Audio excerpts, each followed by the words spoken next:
Bonjour et bienvenue, on se retrouve pour faire le point sur la deuxième semaine, ce qui a été payé. On fera également le point des dépenses quotidiennes et tout ça avec un bon café en plus. Alors, on va prendre de quoi noter. Alors, les assurances ont, elles, été payées, ainsi que le syndicat, la CSC, Luminous également, Netflix également, la protection juridique également, l'eau non, Amazon Prime, oui,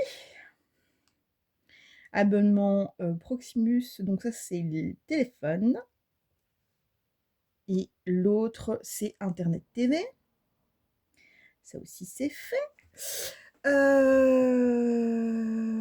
Donc ça c'est les charges variables, moi pour ma part, je ne suis pas intéressée par ça. Le crédit voiture est lui aussi payé.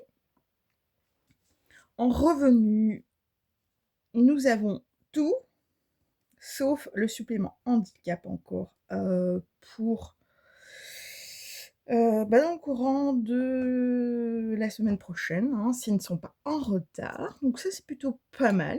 On n'a plus grand-chose à payer et il reste encore des sous. Concernant les dépenses variables de la deuxième semaine, on est sur nos grands coups de cœur, hein, Joy, 29,40 €. Bon, là, pour la première fois, on se retrouve sur une commande pas reçue, mais on espère avoir un retour positif, en tout cas, concernant cette commande. Donc, si vous me revoyez avec un montant plus ou moins similaire, pour la semaine 3, c'est, parce que nous n'avons pas trouvé accord sur, cette commande.